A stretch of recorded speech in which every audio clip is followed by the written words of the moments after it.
दर्शकों को नमस्ते प्रणाम। मैं आपका अपना ठाकुर प्रखर सिंह और रात के 10 बज चुके हैं और कहानी का जो सिलसिला है बदस्तूर जारी है। आज की कहानी की बात करूं तो आज की कहानी अपने आप में लगभग हर घर की कहानी है। जो हुआ वो नहीं, लेकिन हर घर में कुछ ऐसी चीज़ें आजकल जन्म ले चुकी हैं। भाई को भाई पे भरोसा नहीं, बेटे को बाप पे भरोसा नहीं, बाप को बेटे पे भरोसा नहीं। यानी अब हर रिश्ता एक दूसरे को शक की निगाहों से देखता है, एक दूसरे को इस तरह से देखता है कि मानो भरोसा है ही नहीं। पति को पत्नी पे नहीं है, पत्नी को पति पे नहीं है, भाई को बहन पे नहीं है, बहन को भाई पे नहीं है। सबको लगता है कि मेरी सोच, मेरा सोचने का तरीका, मेरा दिमाग, मेरा दिल सबसे अच्छा है, सामने वाला मूर्ख है, सामने वाला गलत है। और यही चीज़ें बाद में फिर ऐसी चीज़ों को जन्म देती हैं। कुछ ऐसी चीज़ें फिर होती हैं कि ना केवल फिर वो पूरा परिवार शर्मसार होता है, बल्कि पूरी इंसानियत, पूरी जाति, पूरी मानवता, ये सब शर्मसार हो जाती हैं। अब ऐसा किस लिए कह रहा हूँ? जब आप पूरी कहानी सुनेंगे और पूरी कहानी जानेंगे तो आपको खुद यकीन होगा कि हाँ, जो मैंने कहा वो कहीं ना कहीं सही है। कहानी दिल्ली की है। दिल्ली में एक जगह लगती है भजनपुरा, और इसी भजनपुरा में एक जगह लगती है उत्तरी घोड़ा। और यहीं पे गली नंबर 5 से मंगलवार की बात है, अभी चंद दिनों पहले पुलिस के पास एक फ़ोन जाता है। लगभग 4 या 4:30 का वक्त रहा होगा। अब पुलिस के पास फ़ोन गया, पुलिस ने फ़ोन उठाया। फ़ोन करने वाला शख्स बताता है कि मैंने अपने चाचा और अपनी बहन को मार दिया है, आइए आप लाश को रिकवर कर लीजिए और हमें गिरफ्तार कर लीजिए। अब ये शब्द जब पुलिस वालों ने सुना तो शुरुआत के पहले चंद मिनटों में जब फ़ोन करने वाले शख्स ने ये बात बोल दी तो पुलिस वालों के भी एक तरह से पैरों तले ज़मीन खिसक गई कि ये कैसा फ़ोन है, कहीं कोई प्रैंक तो नहीं कर रहा। और अगर सच में ऐसा हुआ है तो कहीं ऐसा ना हो कि जिसने फ़ोन किया बाद में उसका मूड बदल जाए, हम भाग जाए। तो इससे पहले कि वो भागे या फिर कुछ और बात हो, किसी और को वो नुकसान न पहुंचा दे, पता नहीं घर में और कौन कौन है। फ़ौरन चलते हैं और चलने के बाद देखते हैं माहौल क्या है। पुलिस ने बहुत ही प्यार से उस फ़ोन करने वाले शख्स से पूछा कि आप कहाँ से बोल रहे हैं। उसके बाद उस शख्स ने अपना पूरा एड्रेस बताया और कहा कि मैं भजनपुरा के नॉर्थ घोंडा से गली नंबर 5 में एक इमारत है, उसी की 5वीं मंजिल से बोल रहा हूँ, और मेरा नाम कुदूस है। आप किसी से भी आके कुदूस या फिर मेरे फादर का नाम साहिद है, ये दोनों चीज़ें पूछ लेंगे तो आपको घर का पता मिल जाएगा। अब बताने वाला शख्स इतने आराम से बता रहा था कि पुलिस वाले भी अजीब कश्मकश में कि एक फ़ोन करने वाला शख्स बता रहा है कि मैंने 2 कत्ल किए हैं, साथ ही अपने घर का एड्रेस या फिर ऐसी चीज़ें बता रहा है जैसे मानो उसने किसी डिलीवरी बॉय को फ़ोन किया। लेकिन अब पुलिस करे क्या? फ़ौरन अपने दलबल के साथ उस घर की तरफ निकलती है जहां का एड्रेस फ़ोन करने वाले शख्स ने दिया था। चंद मिनटों में जैसे तैसे करके वहां पे पहुंचती है। पहुंचने के बाद उस बिल्डिंग में दाखिल होती है। उसके बाद पता करती है कि सच में यहाँ कोई शाहिद या कुदूस रहते हैं। तो पता चला कि हाँ, रहते हैं। 5th फ्लोर पे उनका मकान है, उनका रूम है। इसके बाद पुलिस वाले भाग के उस 5th फ्लोर पे जाते हैं, वहाँ पता करते हैं। इत्तेफाक से रूम मिल जाता है। जैसे ही रूम का दरवाज़ा खोलते हैं, खोलने के बाद अंदर झांकते हैं। अंदर का जो मंजर था उसे देखने के बाद लगभग पुलिस वालों की चीखें निकल जाती हैं, चूँकि ताज़ा ताज़ा खून 2 लाशों से बह रहा था। एक लाश एक लड़की की थी, दूसरी लाश एक लड़के की थी। दोनों की गर्दन को काटा गया था। लड़की जो थी उसके हाथ पांव को उसी की चुन्नी से बांधा गया था और ऐसा लग रहा था कि महज चंद मिनट पहले इनके गले पे छुरा चलाया गया। पुलिस वाले अब ये चीज़ देखते हैं। देखने के बाद फ़ौरन भाग के जाते हैं, चेक करते हैं कि क्या पता जान बाकी हो या नहीं, क्योंकि गर्दन से अभी भी खून बह ही रहा था और ताज़ा लहू था। लेकिन अफसोसनाक बात यह थी कि जब पुलिस वालों ने चेक किया और शायद तब तक काफ़ी देर हो चुकी थी, तो फिर जान तो बाकी नहीं थी। पुलिस वाले अब देखते हैं कि मामला क्या है। तो वहीं बगल में 2 लोग बैठे थे। एक की उम्र बामुश्किल 20 साल रही होगी और दूसरा देखने में लगभग 40 से 45 साल का लग रहा था। पुलिस वालों ने कहा कि आप लोग कौन हैं? उन्होंने फिर अपना नाम बताया। एक ने कहा कि मेरा नाम कुदूस है और मैंने ही आपको फ़ोन किया था, और दूसरे ने कहा कि मैं कुदूस का फादर शाहिद हूँ, जिसके बारे में कुदूस ने फ़ोन पे जिक्र किया था। यानी फ़ोन पे जो कुछ कुदूस ने बताया वो तमाम चीज़ें बिल्कुल सत्य थी। कत्ल भी हुआ था, और कुदूस ने कहा कि मैंने ही कत्ल किया और मैं भागूंगा नहीं, आइए गिरफ्तार कीजिए, मैं और मेरे फादर यहाँ पे मौजूद हैं। तो सच में 2 लोग मौजूद थे। अब लाश मिल गई, कातिल मिल गया, लेकिन मेन सवाल बचा था। क्योंकि जब पुलिस वालों ने कुदूस और शाहिद से पूछा कि ये मरने वाला शख्स कौन है, तो इस पर शाहिद ने बताया कि जो मरने वाला शख्स है, जिसका नाम है दानिश, ये मेरा भाई लगता है, और जो मरने वाली लड़की है जिसका नाम है शाइना, ये मेरी बेटी है। तो मैंने ही और मेरे बेटे ने अपने भाई और अपने बिटिया को, या फिर कायदे से कहें कि अपने चाचा को और अपनी बहन को मारा है। तो फिर वजह क्या थी? अब एक तरफ वजह, दूसरी तरफ इतना बेभत्स क्राइम सीन। पुलिस वालों ने फ़ौरन बॉडी को रिकवर किया। रिकवर करने के बाद पंचनामा किया, बॉडी को पोस्टमार्टम के लिए भेजा। इधर जब पूरे बिल्डिंग में ये बात फैली कि उसी बिल्डिंग में इस तरह से 2 कत्ल हो गए, तो लोगों के भी होश फाख्ता हुए। वो भी परेशान कि आखिर अब तक कितना प्रेम पूर्वक ये लोग रहा करते थे, आखिर ऐसी कौन सी वजह थी जिस वजह से इन्होंने कत्ल कर दिया। अब जो कातिल थे वो भी पूरी तरह कॉपरेट कर रहे थे, भाग भी नहीं रहे थे, उन्होंने कुछ इधर उधर बात भी नहीं घुमाई।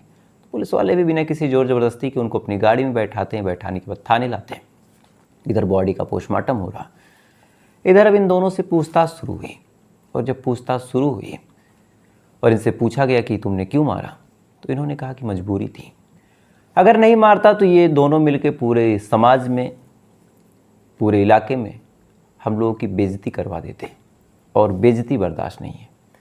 तो फिर पुलिस वालों ने पूछा कि कैसी बेइज्जती? तो यहीं से फिर पूरी कहानी पहुंच जाती है लगभग 5 से 6 साल पहले। दरअसल 5 से 6 साल पहले उत्तर प्रदेश के बुलंदशहर में एक परिवार रहा करता था। परिवार में 2 चचेरे भाई थे। एक का नाम था शाहिद, जिसकी उम्र लगभग थी उस टाइम 32 से 33 साल। उसका एक चचेरा भाई था जिसका नाम था दानिश। उस समय उसकी उम्र रहेगी बामुश्किल 25 साल। दोनों साथ में ही पले बड़े, दोनों एक दूसरे की काफ़ी केयर करते। भले ही उम्र में थोड़ा बहुत फासला था, लेकिन भाई भाई का प्यार था। इधर शाहिद की शादी हो चुकी थी। तो शादी होने के बाद शाहिद के कई बच्चे भी हुए। अभी तक का जो आंकड़ा है लगभग 8 बच्चे थे शाहिद के। तो उस बुलंदशहर के गांव में परिवार को पालना पोसना थोड़ा सा मुश्किल हो रहा था। शाहिद ने कहा कि यहाँ पे पालना पोसना मुश्किल है, काम भी नहीं है। इधर दानिश ने भी कहा कि भाई अब मेरी भी शादी होगी और आप वाली दिक्कत मुझे भी होगी, तो एक काम करते हैं, यहाँ से चलते हैं और कहीं चल के कुछ कमा उमा लेते हैं ताकि ज़िंदगी थोड़ी सी आसान हो जाए। क्योंकि दोनों भाई ज़्यादा पढ़े लिखे भी नहीं थे। लिहाजा फिर ये लोग दिल्ली आने का फ़ैसला करते हैं। दिल्ली आते हैं और इनके साथ शाहिद की जो बिटिया थी शाइना, जो उस समय बमुश्किल 14 से 15 साल की रही होगी, साथ ही जो बेटा था कुदूस, जो 13 से 14 साल का रहा। ये तमाम लोग आते हैं। आने के बाद ये लोग फल की रेहड़ी लगाते हैं, ठीक ठाक जूस वगैरह की दुकान भी खोल लेते हैं। अब पूरा परिवार एक साथ रहने लगता है, एक दूसरे की खुशियों में शामिल रहता है। दोनों चचेरे भाई मिलकर पूरे परिवार को लीड करते हैं, पालते पोसते हैं। लेकिन इसी दौरान एक चीज़ शाहिद जो था, यानी शाइना का फादर, वो नोटिस करता है कि अक्सर जो दानिश है तमाम बच्चों से ज़्यादा शाइना का ध्यान रखता, उसकी स्पेशल केयर करता, जो कुछ वो डिमांड करती उस डिमांड को दानिश चाहे जैसे पूरी करता। कई बार ऐसा हुआ कि औकात से ऊपर की भी चीज़ें शाइना ने डिमांड की, फादर ने मना किया, लेकिन दानिश खुद लेके आता। तो शुरुआत में शाहिद को लगा कि चलो चाचा भतीजी का प्यार है, लेकिन जैसे जैसे वक्त आगे बढ़ा तो कहीं ना कहीं दानिश के छूने का तरीका, इधर शाइना के बात करने का अंदाज, वो तमाम चीज़ें जो एक चाचा भतीजी में होती हैं, जो पवित्रता, वो वक्त के साथ साथ अब दानिश और शाइना के बीच गायब होती नजर आने लगी। शाहिद ने खुद देखा कि दानिश अक्सर शाइना के कमरे में जाता, अक्सर उसको बाहर ले जाने का बहाना ढूंढता। तो शुरुआत में तो नॉर्मल लगा, लेकिन जैसे जैसे वक्त आगे चला शाहिद को डाउट होने लगा। अब जब डाउट हुआ तो फिर शाहिद ने नज़र रखनी शुरू की। जब नज़र रखनी शुरू की तो फिर उसने कुछ ऐसी चीज़ें देखी जो वास्तव में रिश्ते और नातों को बेहद शर्मसार करने वाली थी। दानिश अपनी ही भतीजी शाइना के साथ अवैध संबंध में आ चुका था। अब ये चीज़ें जब शाहिद को पता चलती हैं, शाहिद का गुस्सा सातवें आसमान पे जाता है। एक ही छत के नीचे ये गलत काम हो रहा था। शाहिद देखता है, फ़ौरन अपनी बिटिया पे नाराज़ होता है, उसको डांटता फटकारता है। अपने चचेरे भाई दानिश से कहता है कि तुमने जिस हिसाब से रिश्तों को कलंकित किया है उस हिसाब से तुम यहाँ रहने के हकदार नहीं हो और यहाँ से तुम निकल जाओ। इतना कहने के बाद शाहिद दानिश को अपने घर से भगा देता है। यानी उस दिल्ली के फ्लैट से, और भगाने के बाद कहता है कि आज के बाद यहाँ दिखाई मत देना। अपनी बेटी को भी काफ़ी डांटता फटकारता है। दानिश जब वहाँ से चला जाता है, जाने के बाद गांधीनगर में एक इलाका है कैलाश नगर, वहाँ पे जाके रहने लगता है। लेकिन तब तक दुनिया थोड़ी सी आगे बढ़ चुकी थी, सबके हाथ में फ़ोन आ चुका था। इधर शाहिद के बच्चों के पास भी फ़ोन था। तो अक्सर अब जो शाइना थी वो बात करने की कोशिश करती दानिश से, और दानिश भी बात करने की कोशिश करता। अब ये चीज़ जब फादर को पता चली तो उसने फिर विरोध करना शुरू किया। अच्छा, इधर जब वक्त आगे बढ़ रहा था और साल दर साल गुजरता चला जा रहा था, तो जो बच्चे थे वो भी समझदार हो गए थे। इधर जो कुदूस था वो भी 19-20 साल का हो गया था। 12th उसने पास कर लिया था, साथ ही उसने ग्राफिक डिज़ाइनिंग वगैरह का भी कोर्स किया। तो ये तमाम चीज़ें होने के बाद उसने भी जब दुनिया देखी और उसे भी कुछ एहसास हुआ कि उसकी बहन जो है चाचा के साथ इस तरह की बातें करती है, अक्सर फ़ोन आता है, तो फिर उसने भी विरोध करना शुरू किया। इधर चाहे दानिश हो चाहे साइना हो, मानने का नाम ले नहीं रहे थे। लगातार तकरार, परिवार में दूरियां बढ़ती चली गई। और इसी दौरान जब लगता है कि अब चीज़ें आउट ऑफ कंट्रोल हो रही, इधर शाइना भी लगभग 21-22 साल की हो चुकी थी। तो फिर इन दोनों ने फैसला किया, कुदूस ने और शाहिद ने, कि क्यों ना एक बार दानिश को बुला के बातचीत की जाए और उसे समझाया जाए कि जो शाइना है वो तो अभी बच्ची है, तुम तो घर के बड़े हो, तुम्हें ये चीज़ें नहीं करनी चाहिए। लिहाजा अभी इसी मंगलवार को कुदूस और शाहिद मिलकर बुलाने का फैसला करते हैं। दानिश को फ़ोन किया जाता है कि आओ और बातचीत करनी है। फ़ोन पे बातचीत का नाम सुनते ही दानिश अपने घर से चलता है जहाँ पे वो रहता था। चलने के बाद आता है इसी मकान में जहाँ पे ये लोग रहते थे। वहाँ पे फिर बातचीत शुरू हो जाती है। बातचीत जब शुरू होती है और फिर आरोप प्रत्यारोप होते हैं कि तुमने गलत किया, तुमने सही किया, तो इसी दौरान दानिश कुछ और बोलने लगता है। कहता है कि अपनी बेटी को भी देख लो, मुझे ही क्यों। अब ये शब्द जब दानिश ने कहा तो फिर जो कुदूस था उसका गुस्सा, अभी नया खून था, उबल जाता है। उसने फिर अपने चाचा के ऊपर हाथ उठा दिया। अब जैसे ही हाथ उठाया, फ़ौरन अंदर से जो शाइना थी वो भी भागते हुए आती है और दानिश को बचाने की कोशिश करती है, और अपने ही भाई और अपने ही फादर के खिलाफ जाते हुए कहती है कि इनको मत मारो। ये चीज़ जब कुदूस और शाहिद देखते हैं कि उनकी ही बिटिया, उनकी ही बहन पूरे परिवार के खिलाफ जाके एक ऐसे शख्स के सपोर्ट में खड़ी है जो खुद गलत है और बिटिया को भी गलत रास्ते पे ले गया, यहीं से फिर गुस्सा फूटता है। दोनों पिता पुत्र उठते हैं और उठने के बाद पहले तो ले जाके शाइना को उसी की चुन्नी से हाथ पांव बांधते हैं। बांधने के बाद दानिश की बुरी तरह पिटाई करते हैं, और पिटाई करने के बाद, चूँकि इनकी फल की शॉप थी तो अच्छे खासे चाकू वगैरह इनके पास रहते थे, चूँकि किसी को फल टेस्ट करना हो, किसी को कुछ और चाहिए हो, किसी को कम अमाउंट में चाहिए हो, किसी को वहीं पे खाना हो, तो ये धारदार तेज चाकू इनके पास रहते थे। तो उन्हीं में से एक चाकू को ये निकालते हैं और सबसे पहले जो कुदूस और शाहिद हैं ये मिलके दानिश का गला काट देते हैं। अब दानिश का गला कट गया, दानिश वहीं पे ज़मीन पे तड़प रहा। इसी दौरान इन दोनों की जो नज़र है फिर से घूम के अपनी ही बहन, अपनी ही बेटी पे पड़ती है। पढ़ने के बाद जब देखते हैं कि लगातार वो बचाने का प्रयास कर रही, तब इन दोनों के जहन में आता है कि एक तो ये लड़की गलत है और ऊपर से इसकी उम्र भी इतनी कम नहीं है कि अभी बच्ची है, 22 साल उम्र थोड़ी नहीं होती। लगातार ये बचाने की कोशिश कर रही, अपनी गलती को मान नहीं रही। तो एक काम करो, एक कत्ल हो ही चुका है, तो एक पे जो सज़ा होगी वही 2 पे भी होगी, तो इसको भी निपटा दो। इसके बाद चूँकि वो बांधी गई थी, भाग सकती नहीं थी, दोनों पिता पुत्र जाते हैं और उसके भी गले पे खंजर चला देते हैं।